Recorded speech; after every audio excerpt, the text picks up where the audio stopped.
breaking news tonight out of Venezuela. The president says authorities there have captured an American pilot. I want to give you a little bit of context here. Then we're going to go to our Juan Carlos Lopez, who is an anchor for CNN Espanol. He'll bring us all the details, what we know at this hour. Venezuelan President Nicolas Maduro saying just now that authorities in Venezuela have captured an American pilot who has Latino roots.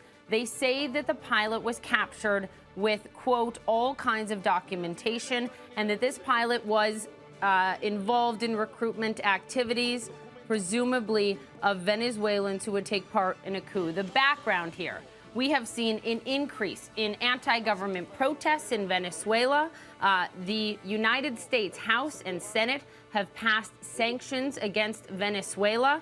Nicolas Maduro and his government fighting back vehemently against those, saying things such as calling the U.S. government arrogant, imperialist Yankees. We also know Maduro has called on other countries to set up a coalition to look into human rights violations by the United States. So I cannot stress enough that there is a tense relationship between the U.S. government and Venezuela's government, and that sets the stage for what we now see: an American pilot taken prisoner in Venezuela. I think on the phone we have Juan Carlos Lopez. He is an anchor and correspondent for CNN Espanol. What do we know at this point in time?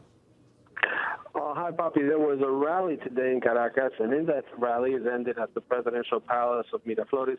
President Maduro announced, as part of the speech, and in the speech he also said that he was imposing a visa requirement for Americans traveling to Venezuela, that an American pilot of Latino origin had captured on the border with Colombia, the Táchira state, and that he was cooperating with authorities.